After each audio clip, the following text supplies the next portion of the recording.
Hi dear friends and subscribers, welcome to the Cricket Happening show today.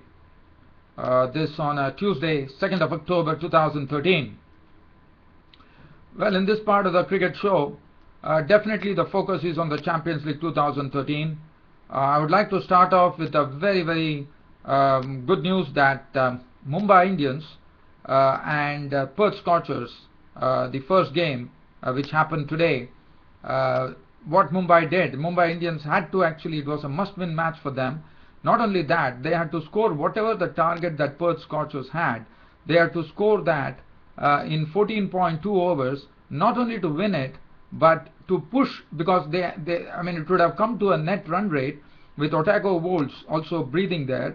But Otago Volts were pushed out of the competition by Mumbai Indians, as not only did Mumbai Indians win the match, but they won the match by great style. In fact, they won the match in 13.2 overs. In fact, the Perth Scorchers put up a good score on the board. For them, it was a no match, in the sense this match was of no consequence to them because they were already pushed out of the tournament. But for Mumbai Indians to come into the semi-final, they had to win in 14.2 overs, not only to win, but also to push Otago Volts out of the competition. Otherwise, it would have been Otago Volts and Mumbai Indians would have been decided on a net run rate. But Mumbai Indians now have reached the semi-finals of the Champions League T20 2000. As you know, they are the IPL champions in 2013, and they will be meeting Chennai Super Kings in the first semi-finals. Now, Perth Scorchers today played excellently to put up a score of 149 for 6 on the board. But Mumbai Indians were pretty equal to the task by doing it in grand style, with Ambati Rayudu hitting 2 sixes of the bowling of Ashton Agar to actually bring this Mumbai Indians win. Well, I'll come back to that later, and then I'll be talking about a record which was created in list A cricket, where the previous record was held. It was in the World Cup that it happened. This is the list A matches.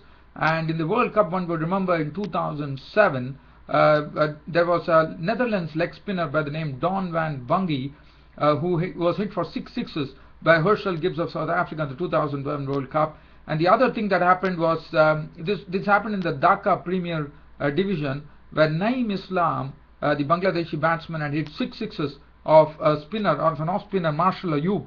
But yesterday, what happened here at the Dhaka cricket ground, at that time, if you remember, only 36 runs were scored in both the things. When actually Herschel Gibbs slammed Don van Bungie, the Netherlands leg spinner, for 6 sixes, it was only 36 runs. That was in the 2007 World Cup. Naeem Islam slamming 6 sixes of Marshall Ayub, that was in the 2009-2010 Dhaka Premier division, and that was also 36 runs. But yesterday, in list A cricket, there was a world record which was created, and this was a very normal match which was played between Sheikh Jamal Damondi Club, who were playing against Abahani Limited. In fact, it was done by a import from Zimbabwe, Elton Chigumbura, the all-rounder, who slammed Alauddin Babu, who was playing his first game yesterday. He's a seamer, and he was a seaming. I'm told he was a seaming all-rounder. And yesterday he was hit to the tune of 39 runs in a single over.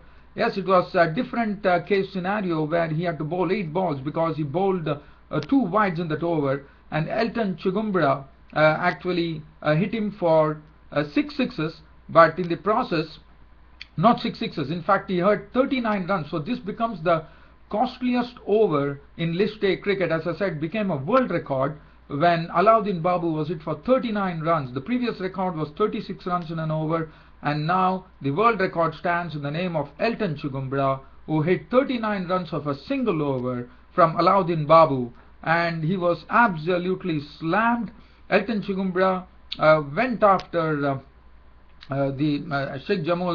He was playing for Sheikh Jamal Damondi Club, and he went after Alauddin Babu to deposit him for 4 sixes in over, also hit 4 fours. The first, in fact, 5 runs. First it was a no ball, so with the no ball, the ball actually went to the boundary, and that resulted in 5 runs.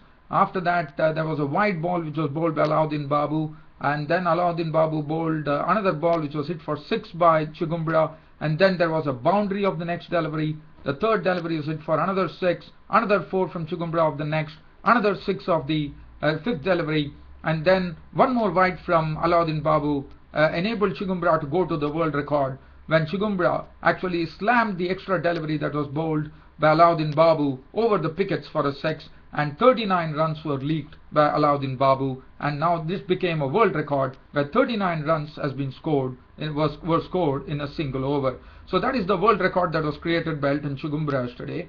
Now, we all know Elton Chigumbura is a very hard-hitting batsman. He's a very dangerous batsman if he gets going. So that is the world record. So Zimbabwe will be pretty happy that one world record is now going to be standing in the name of Elton Chigumbura, the very much improved all-rounder from Zimbabwe. Well, now the next thing that I would like to talk about is there is a match which is going on right now, and Chennai Super Kings, as you know, they are already into the semi-finals. But as far as the update is concerned, we are almost coming to the end of the innings, Chennai Super Kings innings. In fact, the innings has ended with Trinidad and Tobago doing a wonderful job. As you know, there is only one place left to decide the semi-finals, because Rajasthan Royals, Chennai Super Kings, and Mumbai Indians already made it to the semi-finals. So it's all the 3 Indian teams now, and I'm sure there is going to be one team which is going to be from overseas, and it is probably whether it is going to be, because Chennai Super Kings have nothing to lose. Even if they lose the match, they have nothing to worry. They are already into the semi-finals. But for Trinidad and Tobago, it is very essential, because Trinidad and Tobago and Titans are now in the reckoning, but Trinidad and Tobago has to win by a big margin, I suppose. And Trinidad and Tobago right now have done a wonderful job in not only doing a good job with the ball. In fact, they have bowled out Chennai Super Kings for 118 in less than 20 overs. In 19.4 overs, Chennai Super Kings have been bowled out. So let's go and see what was the scenario there. I'm just taking you there to just see what happened. Chennai Super Kings, Trinidad and Tobago won the toss and decided to insert Chennai Super Kings in, and Chennai Super Kings have been bowled out for 118 in 19.4 overs. The bowling has been the one which one has to look at. Badri none for 24 of 4. Rampal, who gave them the breakthrough, is 4 overs, no maiden, 2 for 31. Otley bowled 2 overs for 17. Emrit 3.4 overs, no maiden. The slow bowlers have done a wonderful job. Simmons 2 overs for 2, and Sunil Narine 4 overs, bowling very economically, just giving away only 12 runs. As far as Chennai Super Kings are concerned, the only thing, only there are 3 persons who could reach double figures. One is Murli Vijay, who made 27 of 24 balls with 4 fours. Suresh Raina made 38 of 29 balls with 3 fours and 1 6. And Mahendra Singh Dhoni making 25 of 25 balls with 2 fours. And other than that, it's a telephone number. Michael Hussey was the first to go today, bowled by Rampal for 1. After that, Bravo was out for 2, Jadeja was out for 3, Morkel out for 4, Badrinath out for 3, Ashwin for 9, and Mohit Sharma was not out on naught, and Jason Holder was not out on naught. Now, I'm just wanting to see what Trinidad and Tobago have to do to actually get a good win under their belt. In the sense, we know that Chennai Super Kings are through, but the pressure is on Trinidad and Tobago, because there is a certain equation that they need to, and TNT have to chase this target of 118 in 17.4 overs or less. If they can do that, then they are the ones who will be joining Chennai Super Kings, Mumbai Indians, and the Rajasthan Royals into the semi-final stage. Now, there's only one post left, and Trinidad and Tobago has to beat Chennai Super Kings. In fact, they have to win this particular match in 17.4 overs, but I think Trinidad and Tobago definitely have all the wherewithal to do that. They have some aggressive blokes in their batting lineup who can really smash the leather out of the ball, but it is going to be a very interesting match. And Chennai Super Kings also have some good bowlers, so it will be a wonderful contest to watch. So Trinidad and Tobago, right now it's the innings break there, and Trinidad and Tobago, to reach the semi-finals, have to defeat Chennai Super Kings in 17.4 overs. They have to win this match. They have to make 119 in 17.4 overs to win the match. Well, so, and this is the first time that Chennai Super Kings have not done well in the Champions League. Otherwise, they have been putting up consistent scores. So let's shift the focus here and go to the previous match, where let's see how Mumbai Indians came into the semi-finals today by displacing Otago Volts, who would have probably felt that, on net run rate they were superior. but Mumbai Indians didn't give any hope to Otago Volts there by winning the match in 13.2 overs. Perth Scorchers, as I said today, they put up a good show on the board. In fact, it was Perth Scorchers who batted first. They had 149 for 6 of 20 overs. There were some good contributions. Ashton Agar contributing 40 balls with 6 fours. It was Pragyan Ojha who actually gave the breakthrough by having a double wicket burst by first dismissing Agar for 35, clean bowled, and Simon Catters, the captain, was bowled by Ojha for 13 of 19 balls. After that, we had some good partnerships. It was between a debutant. There was a debutant by the name Whiteman who actually contributed.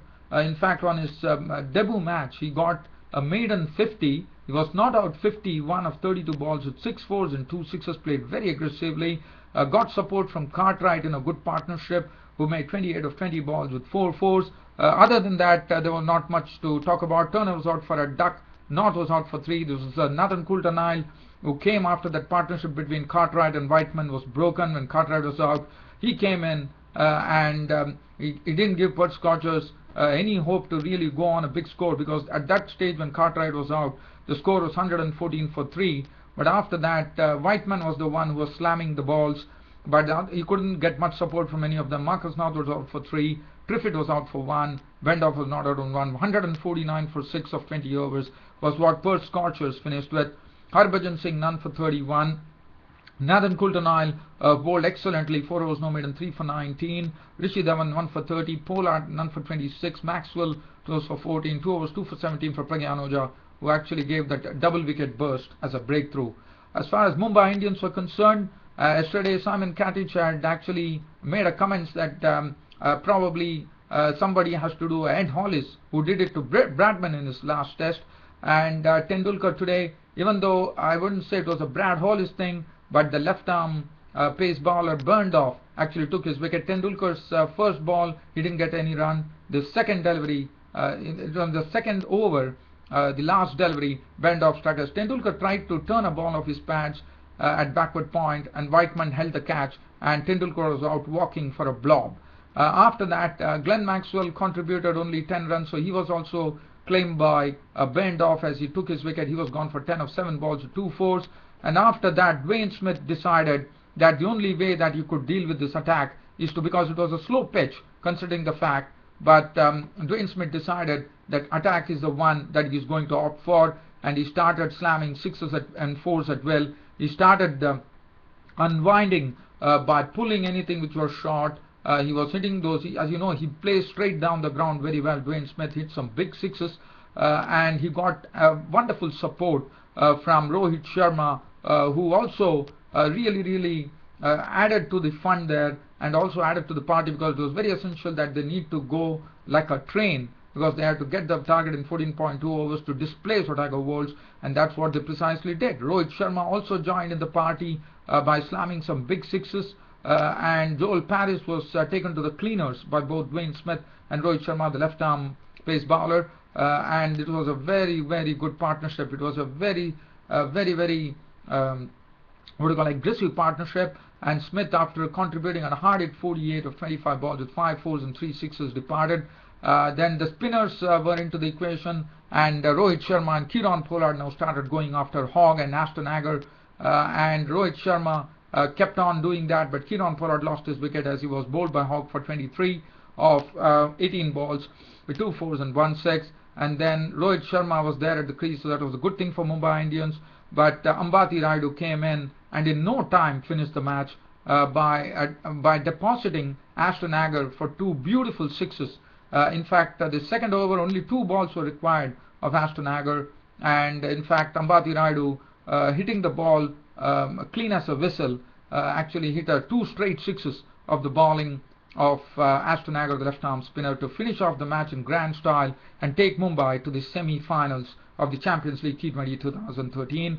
So Ambati Rayudu was not out on 14 of 4 balls with 2 6s, and Rohit Sharma, who did a wonderful job to stay there till the end, not out on 51 of just 24 deliveries with 3 fours and 4 beautifully hit 6s. So 152 for 4 was what Mumbai Indians finished with, and they completed the target there in only 13.2 overs, 1 over before.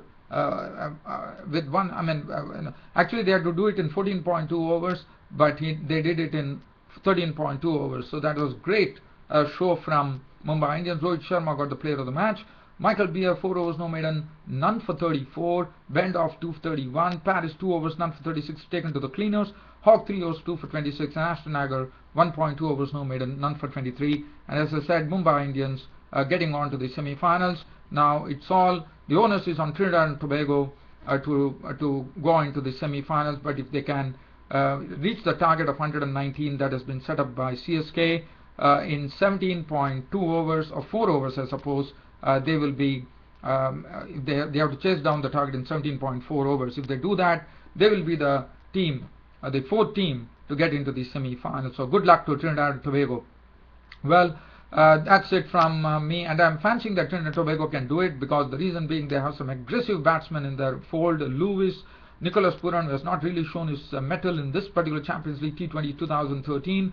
They also have Wendell Simmons, everybody, bravo. They have some very good attacking players who can really do that.